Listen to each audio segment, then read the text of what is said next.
you, everyone. We do have a quorum. I just had a couple things before we get started.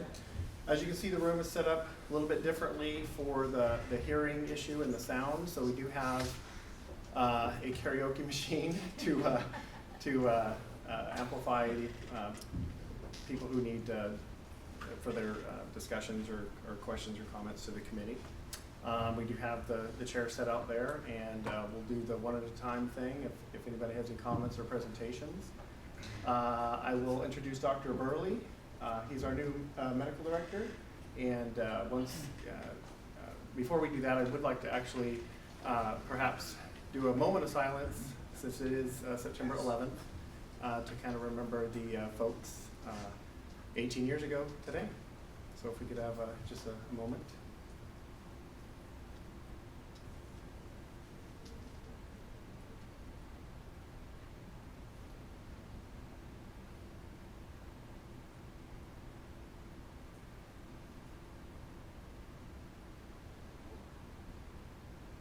Okay, thank you. Dr. Burley? Yes, hi. Well, thank you, Jared. For those of you who I haven't met, my name is John Burley. I took over the position of EMS Medical Director for the EMS agency on August 1st of this year. And I took it over from Jim Stubblefield. And I already had the opportunity to speak with Jim on several occasions, and we'll continue to maintain a good dialogue. And I just want to take this first moment to recognize all the hard work that he did for the agency and for the county and for EMS here. And I know that these are really big shoes for me to fill, and I probably won't be able to do it in the way that Jim did. But I think from an agency standpoint, from a county and EMS standpoint, we all owe Jim a great debt of gratitude, and thank you so much for all the service that you provided during that time. Thanks, Jim.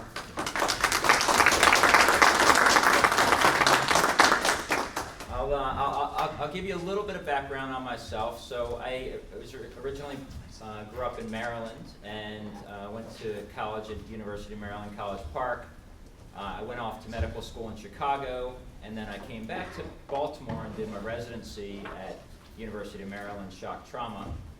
And after that, I came out to California. I was in Los Angeles for a year, and then I came up to the Bay Area. I've been working as an emergency medicine physician in the South Bay for the past 11, 12 years now. I primarily work at Regional Medical Center, San Jose. Also work at El Camino Hospital in Mountain View.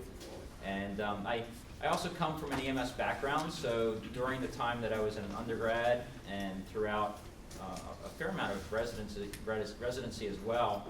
I started off as an EMT, volunteered for a pretty busy EMS fire and rescue organization in Wheaton, Maryland, and went on to become a paramedic, and then became an officer of a crew there. And I realized as an officer of a crew that it wasn't really appropriate for me to be an officer of firefighters without having fire background myself. And so I decided that it might be a good idea for me to take fire. And so I went in and did an Essentials of Firefighting class, totally got hooked, and realized that that was a lot of fun. And so then went on and did practical rescue and truck operations and so forth. So I have a fair amount of fire background as well. And the agency that I work for primarily ran a heavy rescue truck, so we did a lot of auto extrication and so forth. So that's kind of a little bit about me. This is our first meeting, and so I'd like to let Jared go ahead and make some introductions and kind of get us started. So we call the meeting to order, and we'll do introductions. Okay, very good. So we'll call the meeting to order. All those in favor? We can just do it. Go ahead with introductions over here to the right. All right, Cole Click, Natividad. Michelle Kolinsky, Tom. Jeremy Hadlin, SVMH. Jared Bagwell, EMS. John Burley. Teresa Rios, EMS NGC. Nick Greenson, Williams Valley. Scott Hobson, First Responders. Jeff Warner, Program Director with CalStar, representing our ambulance providers. Nick Prentice, paramedic. Dave Craddock, paramedic. Liz Vega, AMR. Devin Haggy, Fort Howling Fire. Tino Ariano, Operations Manager, AMR. Les Fisher, Monterey Fire. Kirby Walton, Correctional Training Facility, Fire Department. Steve Brooks, EMS Agency. Fred Claridge, EMS Agency. Roxanne Supersede, EMS Agency. Laura Wallen, EMS Agency. Woody Miller, anyone? Ben Hitchcock, Jim Stubblefield, I'm the Medical Director for Controlled Substance Management for the fire agencies. Support. George Nunez, CAL FIRE. Reno DeTulio, CAL FIRE. Kelsey Scanlon, Monterey County OES. Thank you all. I appreciate you all coming.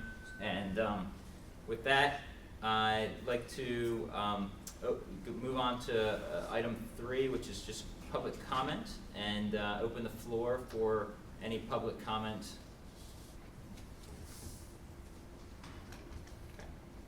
So hearing none, I'd like to move on to item 4, which is approval of the meeting minutes from our last meeting. Hopefully you had received a copy of the meeting minutes already and had a chance to peruse them. Are there any additions or corrections to the minutes? I have a question. Yes. Were these transcribed from the video then? Or Very, yeah, sort of, Sort of? yeah. Okay.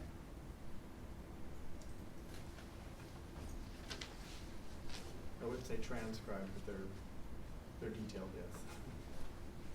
We had help with the minutes, so we need to adjust the style of. Yeah, correction captions. Yeah. it's different than what we've had before. Yeah, I motion Yeah. to accept the minutes. Okay, thank you so much. Any second to the motion? Second. Thank you. All in favor? Any opposed? Okay, the motion carries. We'll accept the minutes. And so we'll move on to item 5, which is EMS recognition. I don't think we have any specific business there. Under correspondence, nothing. And then we'll move on to unfinished old business, item 7. And under the first portion, first responder response times to EMS calls, we have a staff report from Mr. Bagwell. Yeah, so it is a staff report, as we've discussed. We have been able to complete the first responder response times calculation to the 90th percentile for all the districts in Monterey County. This has been a large project, and I do thank Roxanne for helping with this. In the future, we'll be presenting this to the fire districts and discussing them at future meetings. Any comment on that? So with this report, is it going to be posted on the website for public knowledge? Is it going to be discussed You know, I here? don't think those decisions have been made yet. I think once we have validated the methodology and we're good with it, the idea was to send it out to the fire districts to review it with them if needed and discuss and kind of go from there. So you're doing it by district or region or city? Yeah, basically? by district or, yeah. So how many districts are being evaluated? Well, all of them, so there are 18 or so, yeah. Are you breaking it down to response areas for stations or just the district? Just the district, yeah. Are you tracking mutual aid requests too, or are you excluded? That is part of methodology, yes. Mutual aid out is not. Mutual aid in, Roxanne, do we include that? Yeah.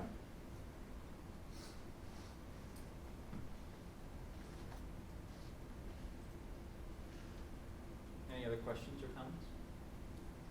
Okay, great. So let's move on to the second item, which is 2019-2020 review of public comments in preparation for policy implementation. Steve, we have a report?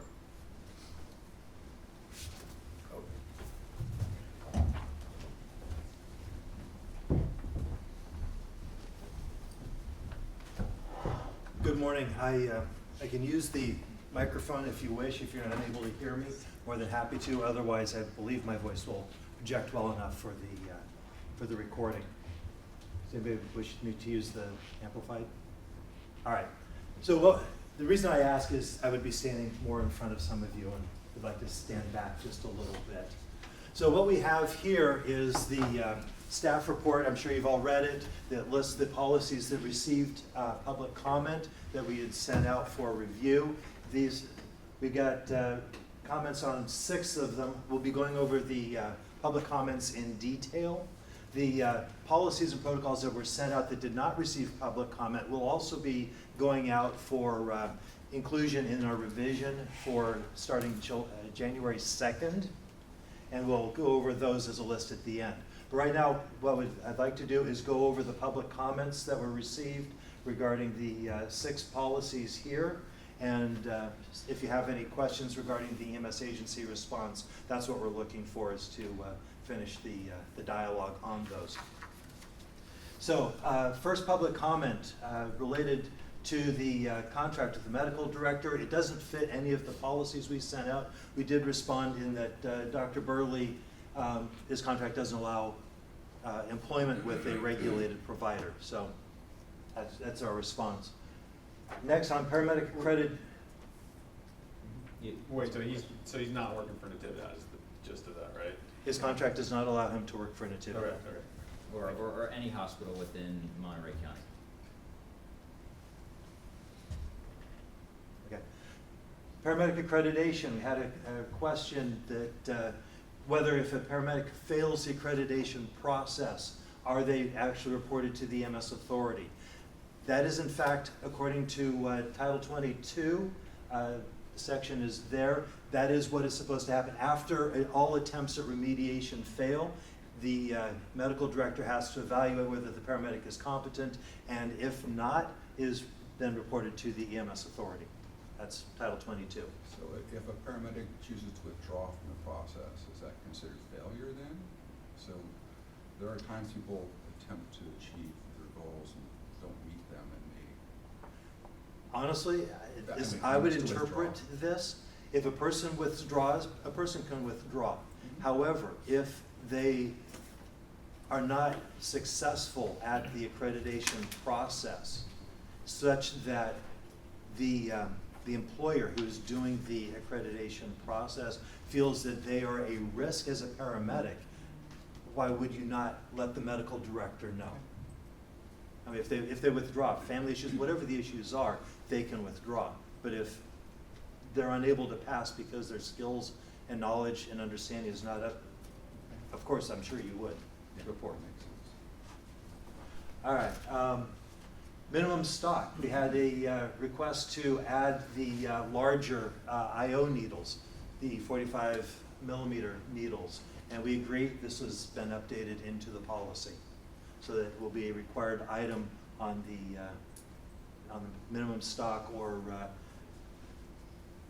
gonna say, give me a second here, it's minimum stock. Anyways, that policy, it'll be on there, and go forward with that. The also a question on minimum stock related to naloxone, to allow for a variety of preparations of naloxone due to potential shortages. We deal with shortages through our shortage policy, and in an attempt for standardization, we do want everybody to carry the same thing. If we have a shortage, we have a way of dealing with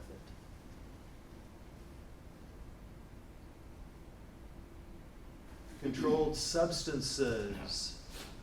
Let's see, this one is a question as to why we need the policy. We want an overall policy to guide each individual provider in the requirements for the policy that they are supposed to have to, govern how they control narcotics and manage narcotics. So we believe that this policy does make sense, and under the authority of the medical director, will proceed with that policy. I'd second that, just in that we have to do our own internal department policies that get approved by the county. So it's almost a redundancy in essence. Okay. So one thing, at least is my understanding, how we'll do the process, as a staff report, as a staff responding to the committee, I will be responding. If you have a question, feel free, the chair will acknowledge, and we'll have you come up so that your comments are recorded, if you would please. And I do want comments, it's just to make sure that they're recorded appropriately. So that's minimums, that's controlled substance. question on that too. Yes, sir. No, I think when we all sat down stakeholders, and I commend Fred on bringing a group of people together and having some expertise, identifying what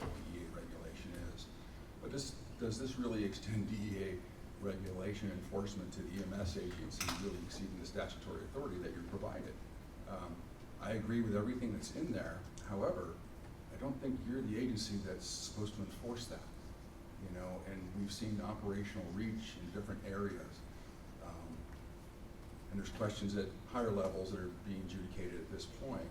I believe that this is a great, you know, it's a great template and monthly reporting, but to go through the exhaustive detail of what the interpretation DEA regulations are today really exceeds the authority that the EMS agency truly has. Are we gonna get DMV polls next? Are you gonna go into our taxes? I mean, that's part of the reach in.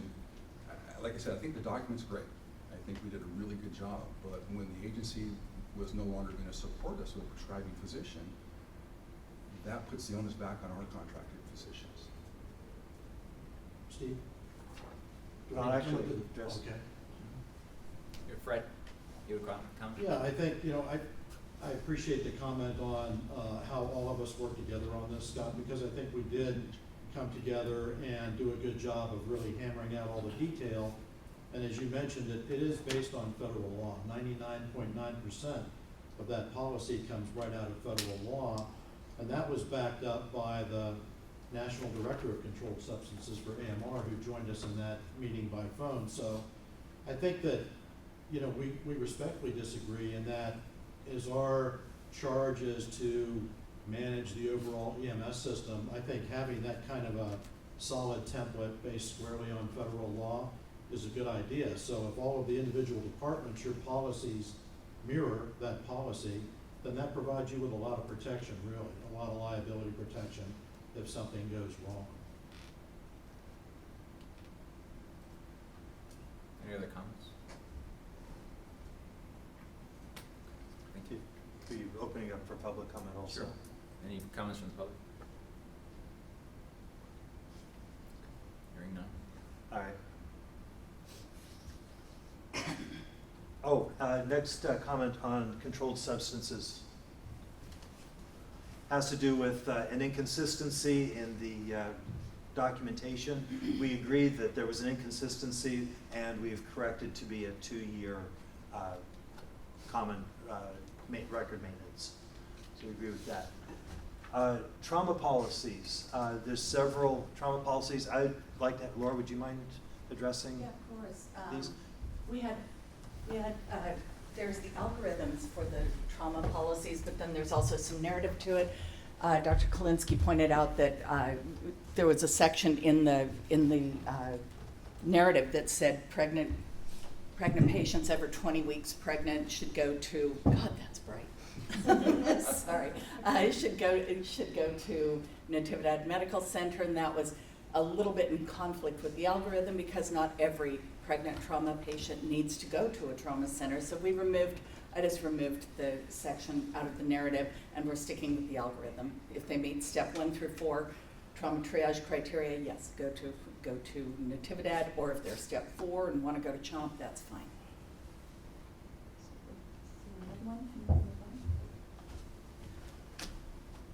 So then on stroke centers, there were stroke and STEMI regulation, or stroke and STEMI policies were rewritten and verbiage pulled pretty much directly out of either the existing policy or more frequently out of the new regulations. New regulations for stroke and STEMI centers went into effect on July 1st. So one of the things both CHOMP and SVMH were considering becoming thrombectomy capable and perhaps sharing an interventionalist between the two of them. I'm sorry, I'm right in the way. And unfortunately, California Code of Regulations does not allow that. They say if you're going to be thrombectomy capable, you have to have 24/7 coverage and ability to perform thrombectomy.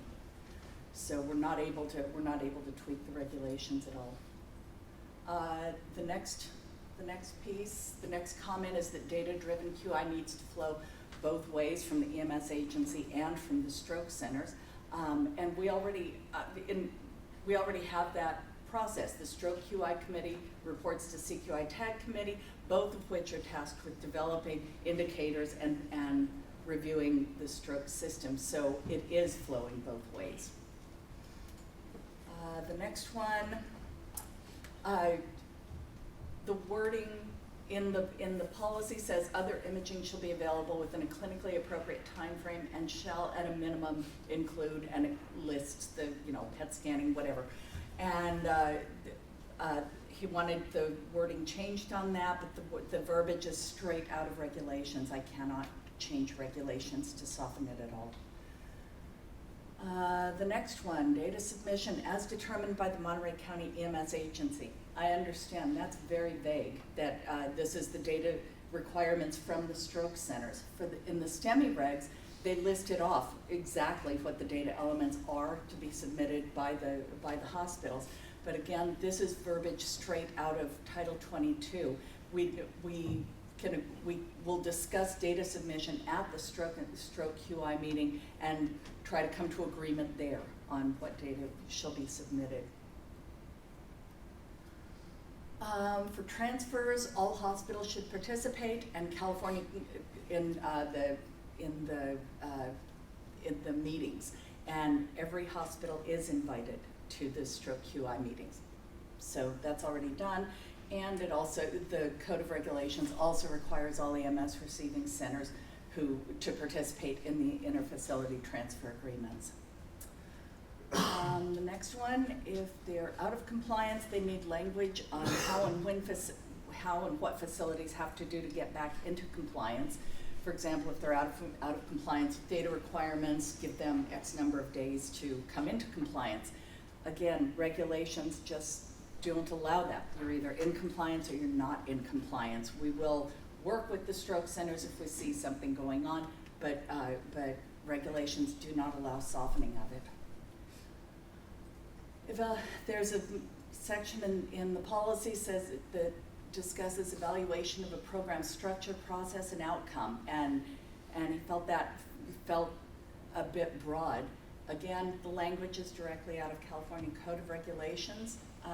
Structure, process, and outcome is, I take that to mean indicators, because what you measure is always, you're measuring structure, process, or outcome. And again, this is something that would be decided at the Stroke QI Committee. Participation in the QI process by all designated stroke centers. He would like it to read all Monterey County hospitals. Can you scroll up so I can see the rest of the comment, please? He says they don't have to attend QI meetings, but they should provide data for retriage.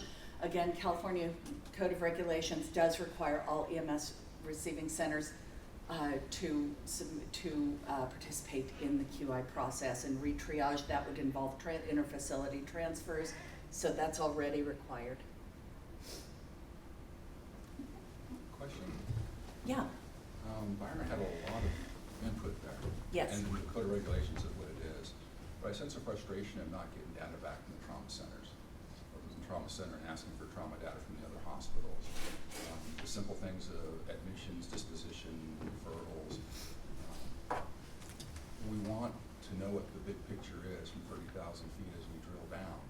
And I think that's part of the questioning as I interpret it. I'm not going to speak for Byron. But having that feedback to us, because we really don't know how many people get admitted, how many people get discharged, how many people go to surgery.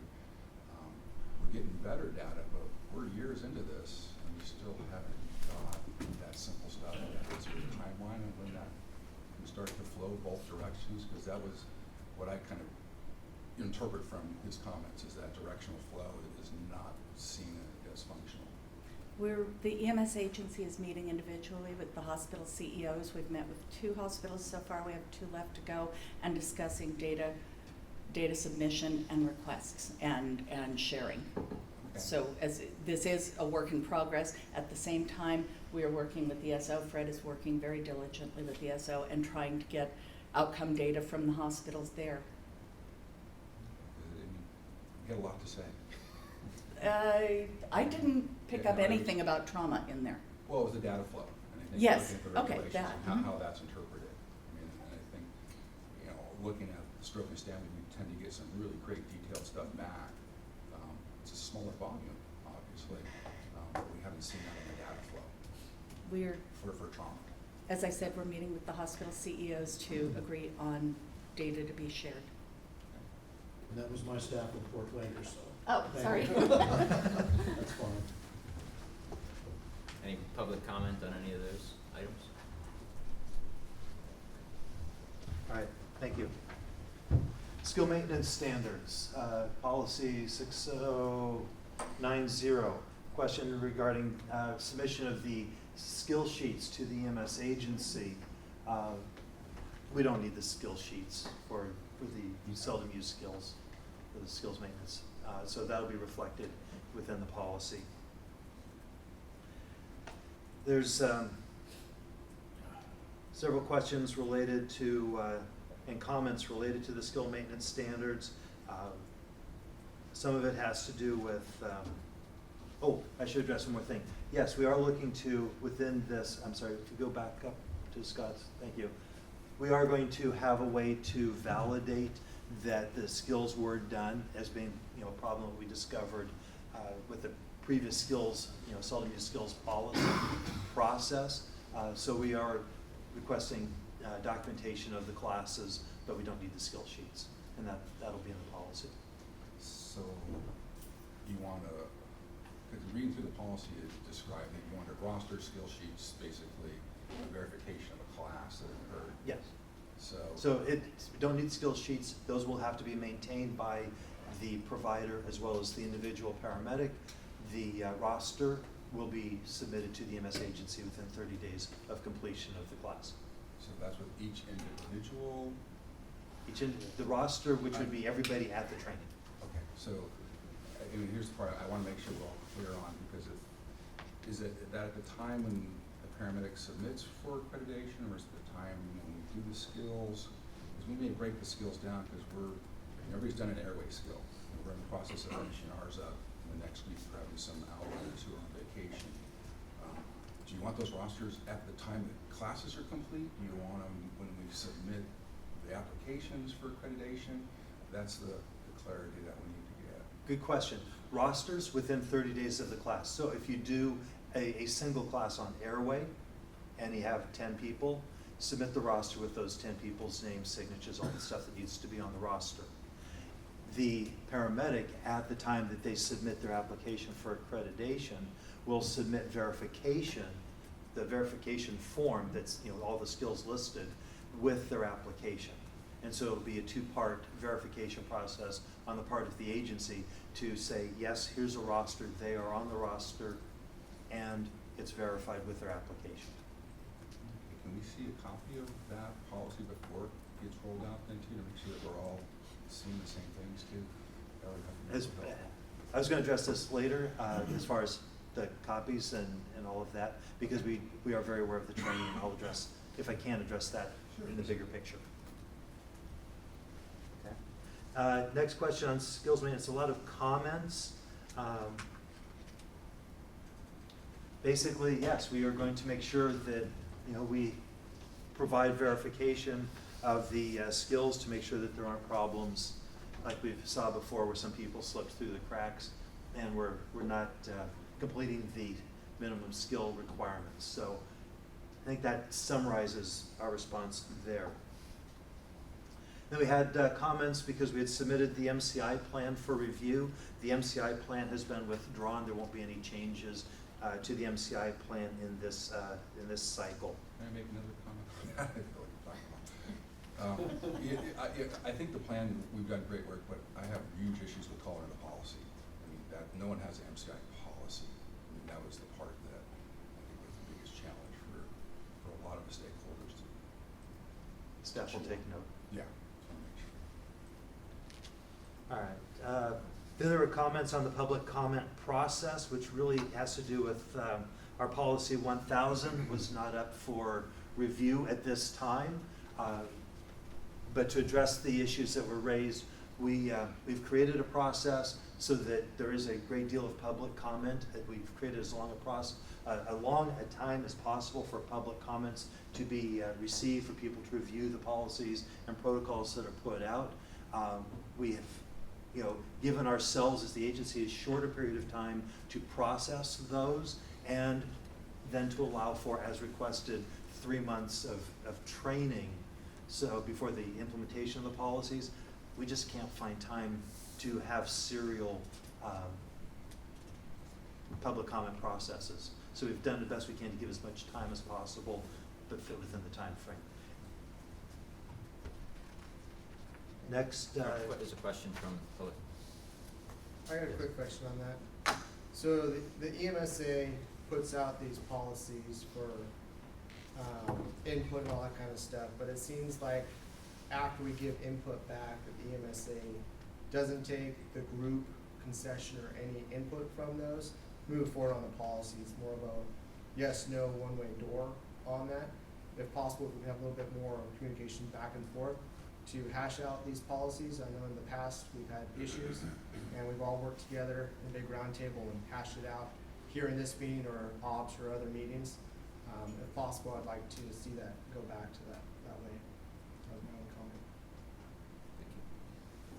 Thank you. I think it's our goal to work collaboratively with the various stakeholders and so I agree that with the general idea of having this be a dialogue and a collaborative process. Ultimately, obviously, not everything on the wish list may end up being granted, but appreciate that. Jerry. Okay, and I think we address your comments here, also for the comment, that Scott made, kind of the same thing. And honestly, since this is our policy, it's not under review at this cycle. However, at the beginning of each cycle, we do come before this body as well as EMS Ops and present policies and protocols that we're looking to review that the EMS agency is putting forward for revision.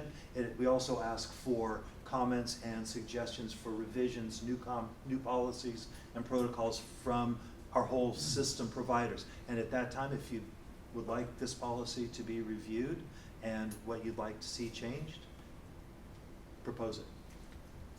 Question, when's our next cycle? That's a good question. We've been on a marathon.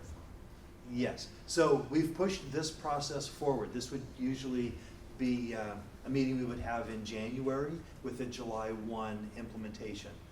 Due to attempts at the RFP to have the new policies in place before the new ambulance contractor, we have a January 2nd start date with these policies.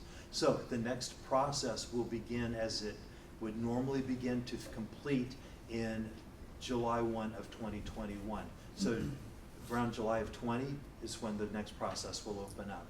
And that, of course, is unless there's something that's absolutely crucial for our system, and then we would use the emergency policy and maybe move something through that process. So when you say open up, does that mean recommendations from the public? Does that mean rolling out new proposed changes? I think we've touched almost every policy that we have except for this one. That's where I'm looking for a little bit of So help. if you're wondering when to suggest, hey, let's fix it, make some corrections to this policy, it'll be June, July or so of 2020. And that'll start our next cycle.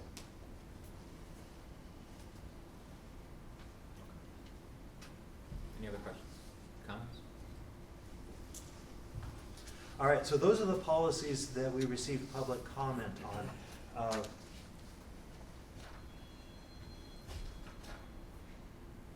Do you have the staff report? It would be above the policy, the public comments in this one. If you keep going up, yeah, above all of this.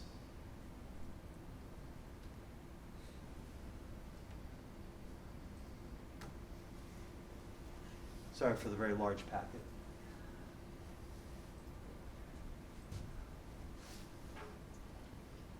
No, keep going. It's the first document in this section of stuff. Keep going. You're way up here. Keep going. So getting there. There we go. All right, so go down here. So these are the policies that we've moved forward that did not receive public comment.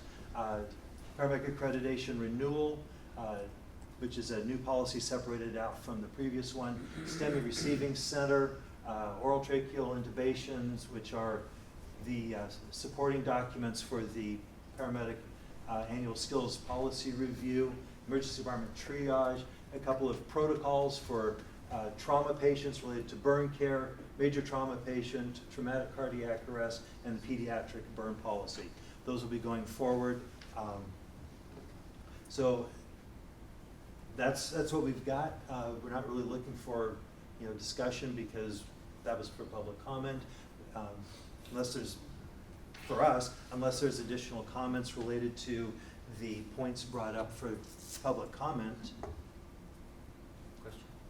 I just had a question. Yeah. Do you know if you got my public comment form? Because I sent it on August 14th, and I had some comments on a couple of those things. Did and I don't- respond to you and say I got it? Nope. Then I didn't get it. Okay. Sorry. I've made sure that if I, and again, I'll try to tell everybody, if I don't respond back that I got it, I might not. I've missed a couple that, got put in spam or whatever. I do look, but let's talk after. Okay. I want to know what your comments are, because sometimes there's really critical things and we have to deal with it, and rather know now than later. So yes, no, I'm sorry, I did not receive comments. So I anyways. do have a question for the notes though. What were the items that you had questions on for the rest of us, so we can check that it's Pull it up followed real up quick on? here. Thank you. Not to give the comments, just the items. Oh, that's the wrong one.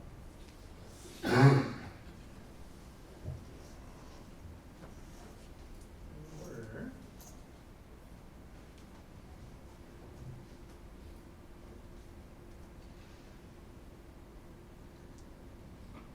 Get there, sorry about that.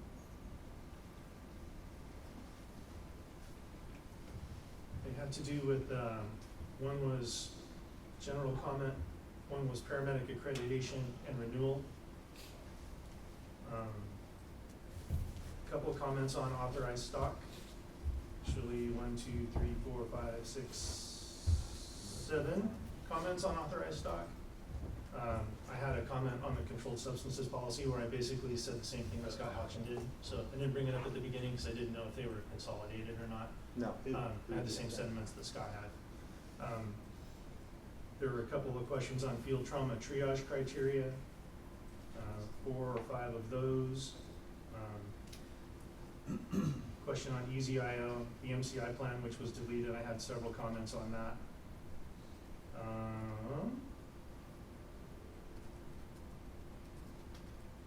Yeah, there were a bunch of questions on the MCI plan, but those are irrelevant at this point, so that was the main body of what I had comments on.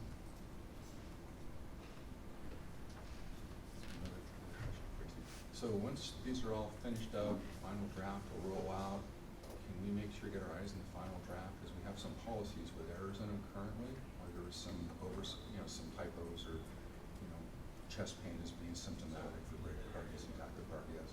So we'd definitely like to see that everything is in there before it actually gets pushed out.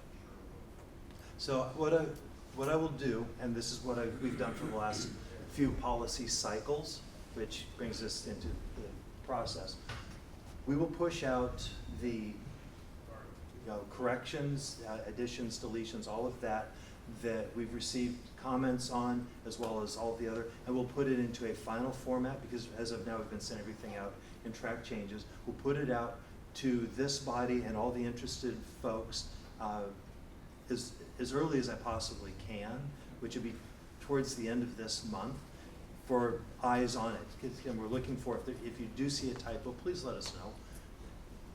Then it will go out also as a training document at the end of this month. So we give October, November, December, 3 months, as we said we would do, for training in that. We'll also put together a training tool, and we're going to try to bulk that up. It seems to be well received, the PowerPoint that we've provided. We're going to bulk that up a little bit. We're going to put objectives on there so that it can be used If you're a CE provider, as a CE course, because it'll have the objectives, the course content, the outline, all of that, make it easier for you, because I know some of our providers, as CE providers, as we've done our CE reviews, we find that they're using that as an outline, so we'll bulk it up to make it a real training outline. So that's what we're gonna do. It'll go out to everybody who's interested, saying here it is. It'll go out with the official training materials, and then it will be posted to the app and website about the middle of December. And if you truly find something in it that's a glaring issue that we've missed, please let us know early, especially before we post it to the website and the app, because that's what gets a little harder to make the typo corrections, things like that. But that's the general process, other than completing our discussion here.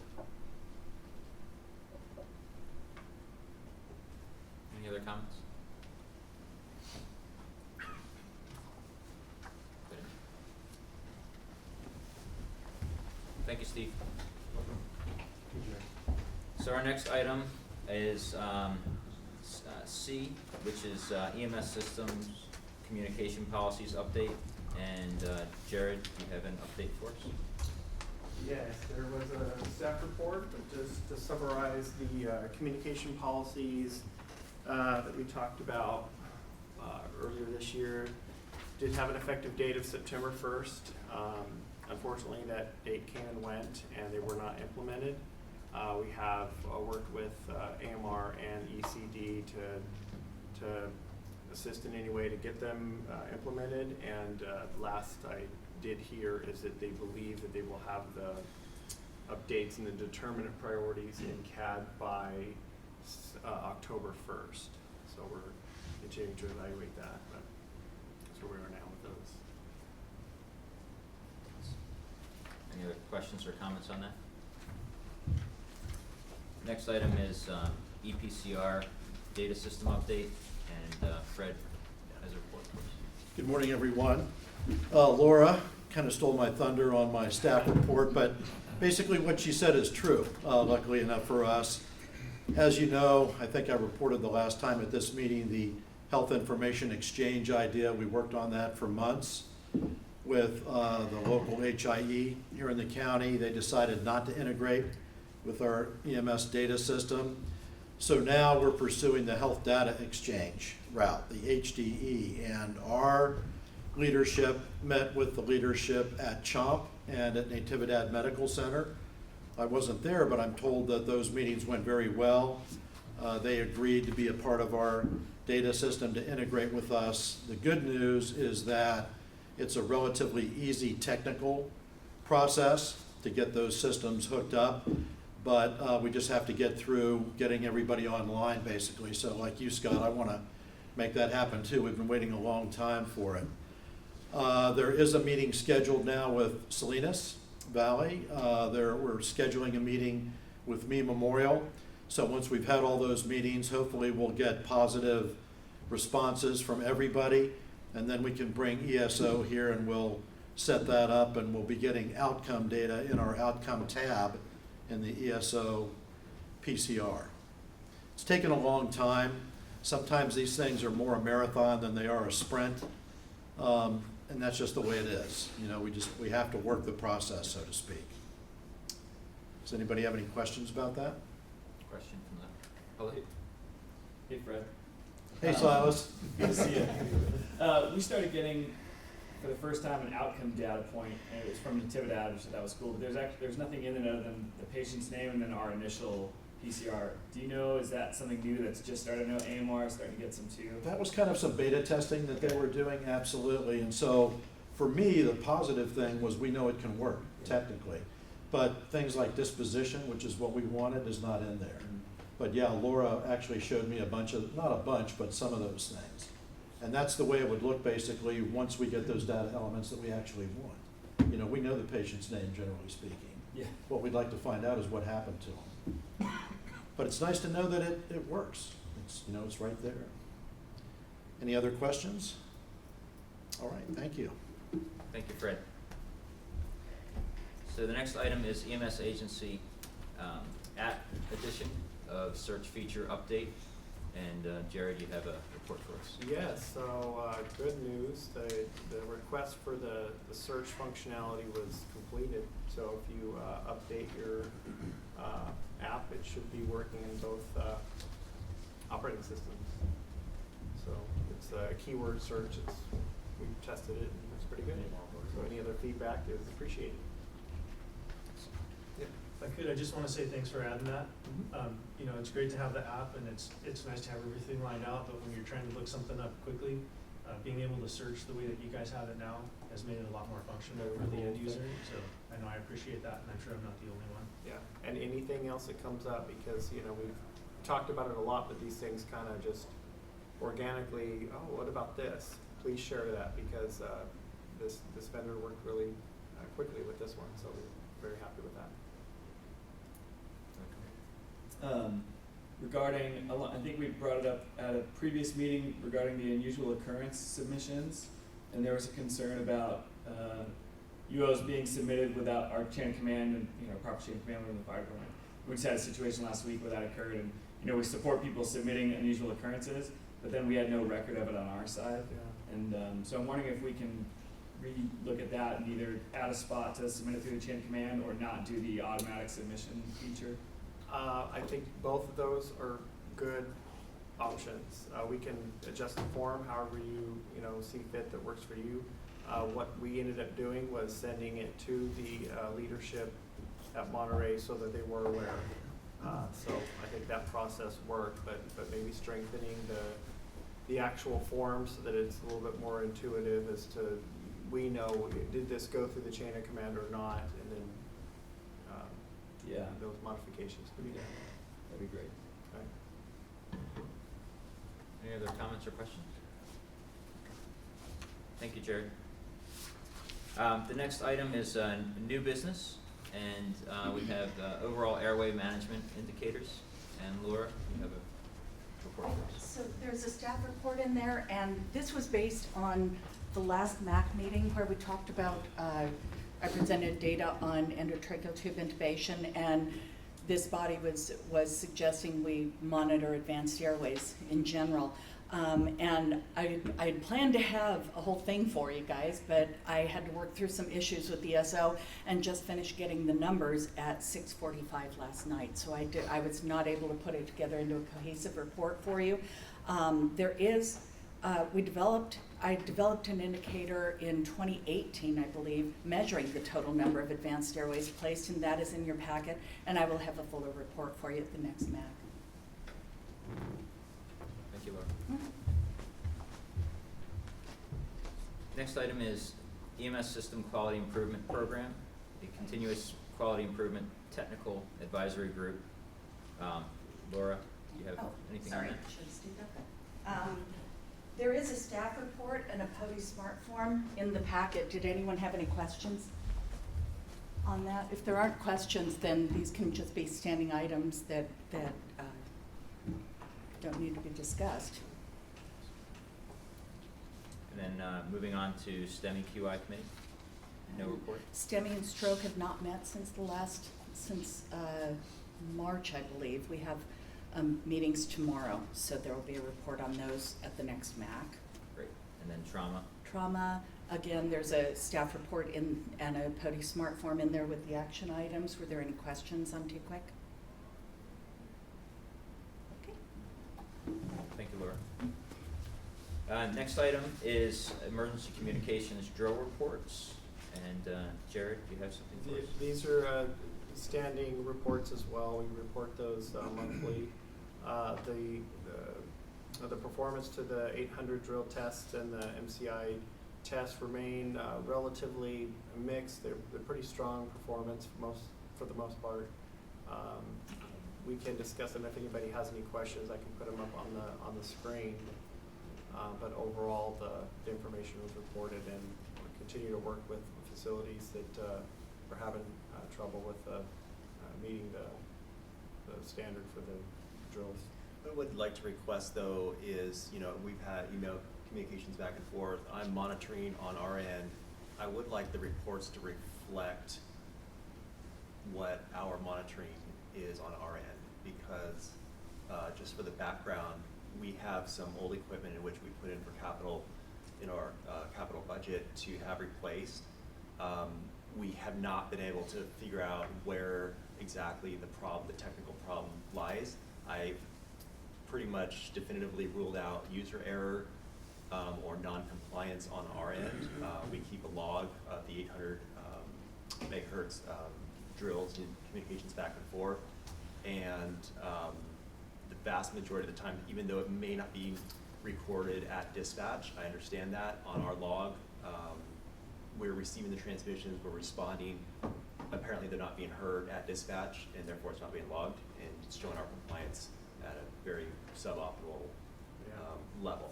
However, I do know that we're receiving those transmissions, we're responding, it's just there's a technical problem that is unresolved. And I do look into those and validate and update the reports as needed. Part of the report and the exercise is just that: is it working? And for whatever reason, it's not, or communication was not completed. So it may not necessarily be, a reflection. It's a reflection of the system. It didn't work, right? Correct. It's just not a reflection of compliance, because Correct. that's how the report reads. And I have been It reads going as back and compliance. updating it based on those. So I did get your email, so I'll go back and look at those, and I'll update the previous weeks if it's needed. So. Any other comments? Next item is ambulance patient offload times. We are reviewing or tracking the PODI or APOT time. Sorry, all these acronyms. So you will see these regularly as well. I think the key is to just continue to monitor them. Currently, these are APOT times only, but we are working with ESO to incorporate the whole system so that we can watch it as a whole.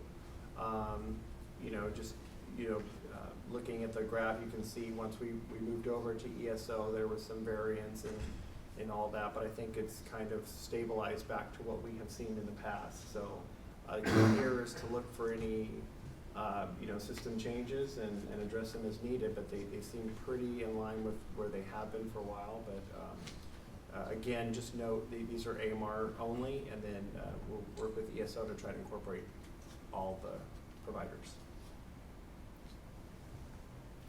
Any comments? Okay, so next, any future agenda items, any items that might be brought to this body moving forward? Yes. Working with a lot of different stakeholders, the EPI, Narcan and BG-Chem for EMTs, and going through a process of submitting a plan. Any librarian can give you Narcan. However, anybody can, but we restrict the EMTs, and to have a plan, and through the research verification, they have the Narcan, EPI, BG-Chem approved by the state process. We need to look at this as a standard within the industry here, or within our county. There's no reason why an EMT in South County can't get Narcan waiting for a response. I think we need to address it, whether that includes more training and accountability. It's within the scope, but we've created a separate silo to try to apply for and justify and get approval. It should just be a standard application within the EMT scope. And I agree, because police officers, we just go, we sign a form, and here's your Narcan. They, now at community fairs, as a public, you go, you sign a form, here's your Narcan. So to hold these guys to such a standard doesn't seem right. It's not equitable at all. Yeah, Patients hey, suffer. you have your paramedic out there who hasn't had their training. And Call the librarian. yeah, hey, anybody got Narcan?